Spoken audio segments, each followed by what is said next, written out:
अस्सलाम वालेकुम। उम्मीद है आप सब खैरियत से होंगे। आज हम फर्स्ट ईयर बायोलॉजी के सेकंड यूनिट जो कि है बायोलॉजिकल मॉलिक्यूल्स, उसके अंदर एक अहम मैक्रो मॉलिक्यूल को डिस्कस करेंगे जो है कार्बोहाइड्रेट्स। आज हम इस टॉपिक में कार्बोहाइड्रेट्स की इंट्रोडक्शन के अलावा उसकी जो तमाम क्लासिफिकेशन है, उस क्लासिफिकेशन के अलावा इसके मेजर जो एग्जांपल्स हैं उन सब को इसी वीडियो में डिस्कस करेंगे। तो स्टार्ट करते हैं। स्टूडेंट्स, यहाँ पर कार्बो से मुराद कार्बन है और हाइड्रेट से हाइड्रोजन और ऑक्सीजन मॉलिक्यूल्स हैं, यानी कि वो तमाम ऑर्गेनिक कंपाउंड्स जिनमें कार्बन, हाइड्रोजन और ऑक्सीजन एक ख़ास रेशो से कंबाइन हो केमिकली, तो उन सब मॉलिक्यूल्स को, उन सब ऑर्गेनिक कंपाउंड्स को हम कार्बोहाइड्रेट्स कहते हैं। अब कार्बोहाइड्रेट्स जो है वो कार्बन, हाइड्रोजन और ऑक्सीजन के जो यहाँ पर मॉलिक्यूल्स हैं वो 1:2:1 के बेसिस पर जो है वो मौजूद होंगे। और इसके अलावा जो इसके अगर हम जनरल फार्मूला की अगर बात करें तो इसका जनरल फार्मूला है CxH2OY। अब यहाँ पर जो x और y है वो वेरिएबल्स होते हैं, वो चेंज होते हैं। जिस टाइप का जो कार्बोहाइड्रेट्स होते हैं उन्हीं टाइप की बुनियाद पर यहाँ पर इनकी जो कार्बन की तादाद, हाइड्रोजन की और ऑक्सीजन की, इन तमाम की जो तादाद है वो वेरी करेगी। अगर हम यहाँ पर कार्बोहाइड्रेट्स को यहाँ पर हाइड्रेटेड कार्बन का नाम भी दिया जाता है। अब इसकी बेसिस, इसकी बुनियाद क्या है, इसे इस नाम से क्यों कहा जाता है, तो हम अगर देखें कि हाइड्रोजन और ऑक्सीजन की जो तादाद होती है वो एज अ वाटर मॉलिक्यूल में सेम होती है, यानी कि 2:1 होती है। यहाँ पर भी उसी रेशो के सेम होने की वजह से इन्हें हाइड्रेटेड कार्बन्स भी कहा जाता है।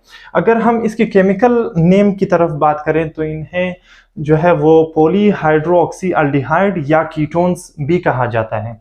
अगर हम कॉमन अल्फाज में बात करें तो कॉमन अल्फाज में इन्हें शुगर कहते हैं, यानी कि शुगर मॉलिक्यूल्स जो है वो तमाम जो कार्बोहाइड्रेट्स होते हैं वो मिलकर शुगर बनाते हैं। अगर हम इसके क्लासिफिकेशन की यहाँ पर बात करें तो कार्बोहाइड्रेट्स को 3 टाइप्स में, 3 जो मेजर टाइप्स हैं उनमें डिवाइड किया गया है। उनमें से फर्स्ट है मोनोसेक्राइड्स, सेकंड है ओलिगोसेक्राइड्स और थर्ड है पॉलीसेक्राइड्स। अब यहाँ पर बेसिस ऑफ क्लासिफिकेशन भी यहाँ पर जो सेक्राइड्स की तादाद पर है। अगर सेक्राइड्स की तादाद या कार्बो जो हाइड्रेट्स हैं उनकी तादाद जो है वो अगर 1 हो तो उन्हें मोनोसेक्राइड, जैसे कि मोनो से मुराद 1 है और सेक्राइड से मुराद शुगर मॉलिक्यूल्स हैं, तो अगर 1 हो तो उन्हें हम मोनोसेक्राइड्स कहेंगे। अगर यहाँ पर मोनोसेक्राइड्स 2 to 10 अगर हो तो उन शुगर मॉलिक्यूल्स को हम जो है वो ओलिगोसेक्राइड्स कहेंगे। और जो हमारे पास थर्ड टाइप है पॉलीसेक्राइड्स, अगर इनकी तादाद जो है वो मोर देन 10 हो, यानी कि जो सेक्राइड्स की तादाद है वो मोर देन 10 हो, तो हम उसे पॉलीसेक्राइड्स कहेंगे। तो जैसे कि यहाँ पर मोनो से मुराद 1 है, ये सबसे सिंपलेस्ट फॉर्म ऑफ कार्बोहाइड्रेट्स होते हैं। अगर इन्हें हाइड्रोलाइज किया जाए तो ये जो है वो फर्दर हाइड्रोलाइज नहीं हो सकते, क्योंकि ये सबसे सिंपलेस्ट फॉर्म होते हैं। इसी तरह जैसे कि हम पहले जिक्र कर चुके हैं कि ये जो मॉलिक्यूल्स होते हैं वो 1 शुगर मॉलिक्यूल से मिलकर बने होते हैं, जबकि यहाँ पर कार्बन की तादाद 3 to 7 हो सकती है। इसी तरह ये इसकी एक और प्रॉपर्टी ये है कि ये वेरी स्वीट इन टेस्ट होते हैं एज कंपेयर टू ओलिगोसेक्राइड्स या पॉलीसेक्राइड्स। इसी तरह यहाँ पर ये इजीली सॉल्युबल इन वाटर होते हैं। ये जो ऑर्गेनिक कंपाउंड है ये इजीली सॉल्युबल होता है वाटर के अंदर।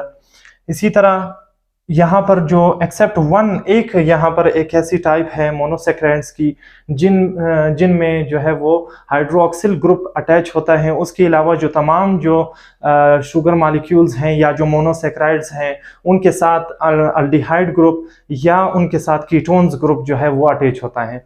इसी बेसिस पर इन्हें अल्डो शुगर या कीटो शुगर कहा जाता है, क्योंकि अगर अल्डिहाइड ग्रुप यहाँ पर अटैच हुआ तो इन्हें अल्डो शुगर कहेंगे। अगर कीटोन्स का ग्रुप अटैच हुआ तो उस मोनोसेक्राइड को कीटो शुगर कहेंगे। अगर हम अल्डो शुगर की यहाँ पर या अल्डिहाइड शुगर जो मॉलिक्यूल्स हैं उनकी अगर हम एग्जांपल्स की बात करें तो वो है ट्राइओसिस और पेंटोसिस और है हेक्सोसिस। ट्राइओसिस से जैसे कि ट्राई से मुराद यहाँ पर 3 है, तो यहाँ पर जो कार्बन की तादाद होगी वो 3 होगी, हाइड्रोजन की तादाद 6 होगी, क्योंकि यहाँ पर जो 3 है वो 2 के साथ मल्टीप्लाई होगा और ऑक्सीजन की मॉलिक्यूल्स 3 रहेगी। इसी तरह ट्राइओसिस की जो है वो मजीद एग्जांपल्स क्या हैं, वो हैं ग्लाइसरल अल्डिहाइड या डीहाइड्रोऑक्सी एसीटोन्स जो है, जो कि फोटोसिंथेसिस के अंदर या जो सेलुलर रिस्पायरेशन के अंदर अहम रोल प्ले करते हैं। ये तमाम जो टाइप्स हैं ये मोनोसेक्राइड्स की हैं। अगर हम यहाँ पर पेंटोसिस की बात करें, पेंटोस शुगर में जैसे कि पेंटा से मुराद 5 है, यहाँ पर कार्बन की तादाद 5, ऑक्सीजन की 5 और हाइड्रोजन की तादाद उससे डबल 10 होगी। इसकी जो कॉमन एग्जांपल्स हैं वो है राइबोसिस और राइबोस है, डीऑक्सीराइबोस है और राइबोलोज है। इसी तरह यहाँ पर अगर हम बात करें कि ये जो तीनों मॉलिक्यूल्स हैं ये आरएनए और एटीपी, एनएडी, एफएडी इस तरह के जो न्यूक्लिक एसिड के जो मॉलिक्यूल्स हैं उन सब में ये एक अहम रोल प्ले करते हैं, एक अहम कंपोनेंट समझे जाते हैं। इसी के साथ अगर हम थर्ड टाइप की बात करें जो कि है हेक्सोसिस, हेक्सा से मुराद 6 है और यहाँ पर जो कार्बन की तादाद 6 होगी, ऑक्सीजन की 6 और हाइड्रोजन की तादाद उससे डबल जो कि होगी 12। इसकी जो कॉमन एग्जांपल्स हैं वो है ग्लूकोज, फ्रक्टोज और ग्लैक्टोज। इसी तरह इसकी अगर हम कीटोनो शुगर की बात करें या जो कीटो शुगर है उसकी एग्जांपल्स हैं रेबोलोज और डीऑक्सी एसीटोन। ये इसकी जो मोनोसेक्राइड्स के अल्डिहाइड ग्रुप के और जो कीटोन्स ग्रुप के हैं वो कॉमन एग्जांपल यहाँ पर हमने डिस्कस कर लिए। अब बात करते हैं ओलिगोसेक्राइड्स की। जैसे कि हमने इससे पहले जिक्र किया कि यहाँ पर जो मोनोसेक्राइड्स की तादाद होगी वो 2 to 10 होगी, यानी कि अगर हम यहाँ पर बेसिस यहाँ पर या मोनोमर यहाँ पर मोनोसेक्राइड्स हैं जिससे पॉलीमर्स बन रहे हैं, जैसे कि ओलिसेक्राइड्स हैं या पॉलीसेक्राइड्स हैं। ओलिगोसेक्राइड्स में 2 to 10 मोनोसेक्राइड्स के मॉलिक्यूल होते हैं और पॉलीसेक्राइड्स के अंदर सेवरल उनकी तादाद होती है, यानी वो मोर देन अगर 10 मोनोसेक्राइड्स हों तो उन्हें हम पॉलीसेक्राइड्स कहेंगे। ये जो तमाम इसके अगर हम मोस्ट कॉमन एग्जांपल्स की अगर बात करें तो वो है डाइसेक्राइड्स, ट्राइसेक्राइड्स और टेट्रासेक्राइड्स। यहाँ पर जैसे कि हमारे कोर्स में डाइसेक्राइड्स का जो है वो डिटेल में जिक्र किया गया है तो उसे डिस्कस करेंगे। यहाँ पर डाइसेक्राइड्स से मुराद ये है, जैसे कि डाई से मुराद 2 है और सेक्राइड से मुराद शुगर मॉलिक्यूल्स हैं, यानी कि वो तमाम मोनोसेक्राइड जो कि 2 मोनोसेक्राइड से मिलकर बने हो, वो तमाम कार्बोहाइड्रेट जो कि 2 मोनोसेक्राइड से मिलकर बने हो उन्हें हम डाइसेक्राइड्स कहते हैं। अब ये जो यहाँ पर ग्लाइकोसाइडिक लिंकेज से ये 2 जो मोनोसेक्राइड्स मॉलिक्यूल्स हैं वो अटैच होंगे और वो एक प्रोसेस जो कि कंडेंसेशन कहलाता है उससे गो थ्रू होकर ओलिगोसेक्राइड्स बनाएंगे या डाइसेक्राइड्स बनाएंगे। अगर हम इसके स्वीटनेस की बात करें या सॉल्युबिलिटी की बात करें तो वो as compare to monosaccharides less होगी, जैसे कि हमने इससे पहले जिक्र किया।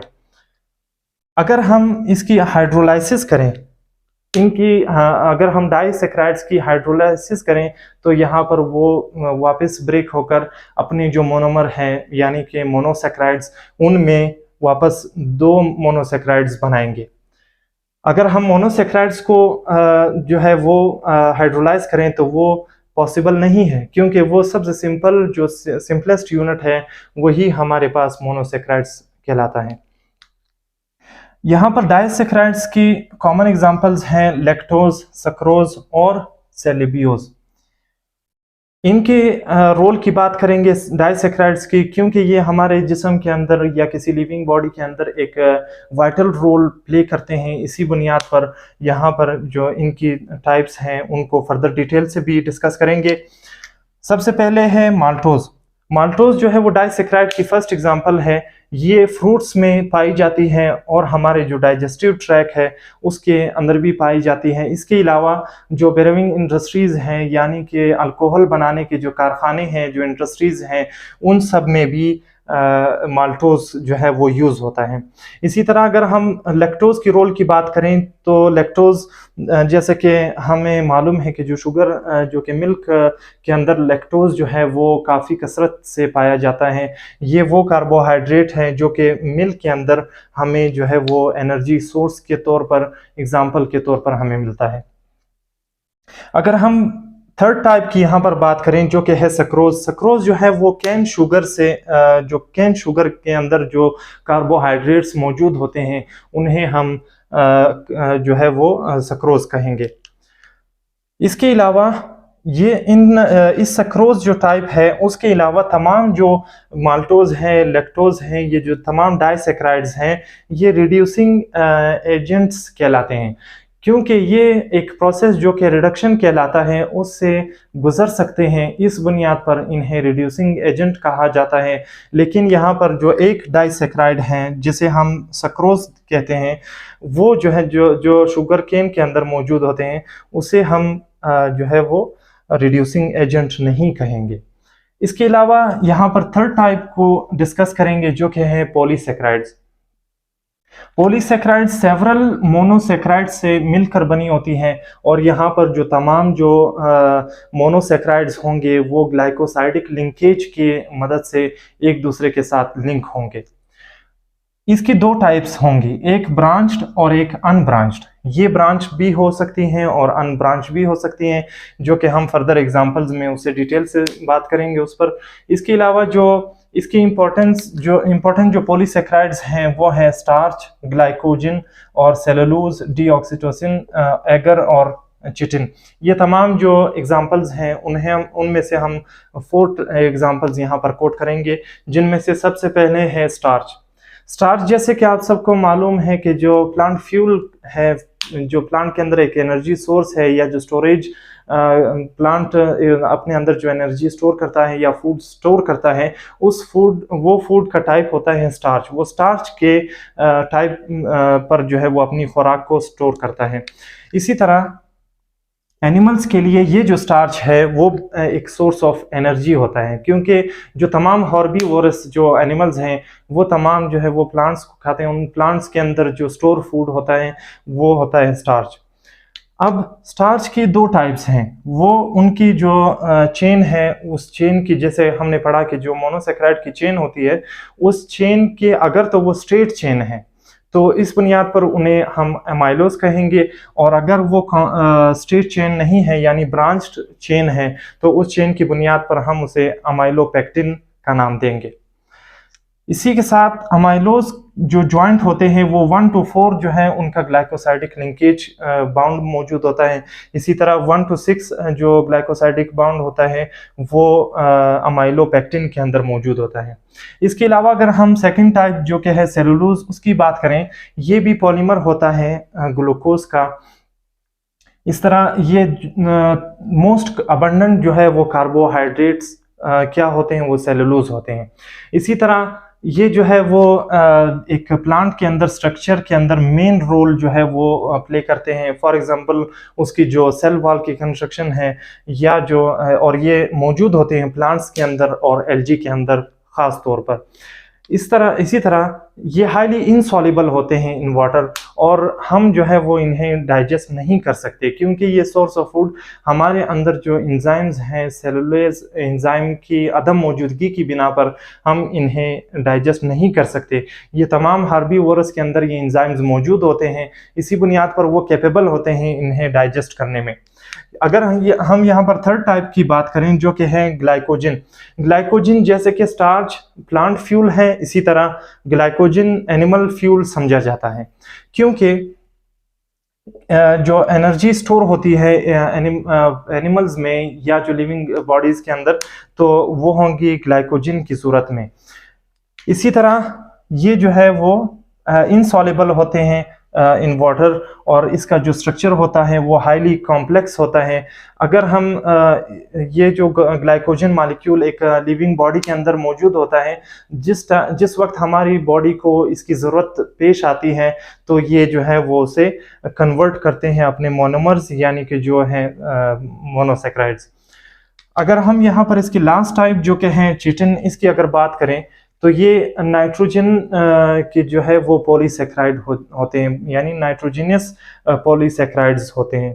ये जो है वो सेलुलोज के हाईली क्लोज होते हैं, यानी कि जैसे हमने पढ़ा कि सेलुलोज एक स्ट्रक्चरल कंपोनेंट होता है किसी प्लांट के अंदर और जो सेल वॉल की कंस्ट्रक्शन में अपना अहम रोल प्ले करता है, इसी तरह चिटिन जो मॉलिक्यूल्स हैं वो भी फंजाई और इसी तरह जो एल्गी और जो प्लांट्स के अंदर जो है वो एक अहम कंपोनेंट समझा जाता है। इसी तरह ये जो है वो सेल वॉल ऑफ फंजाई के अंदर, जैसे कि हम सेल वॉल ऑफ फंजाई की अगर हम डिटेल में कंपोनेंट्स की बात करें तो उसके अंदर चिटिन जो कार्बोहाइड्रेट होते हैं वो मौजूद होते हैं। तो ये था आज का हमारा टॉपिक। उम्मीद है आपको इस टॉपिक के हवाले से कुछ पॉइंट्स क्लियर हुए होंगे। इंशाल्लाह मिलते हैं नेक्स्ट वीडियो में। थैंक्स।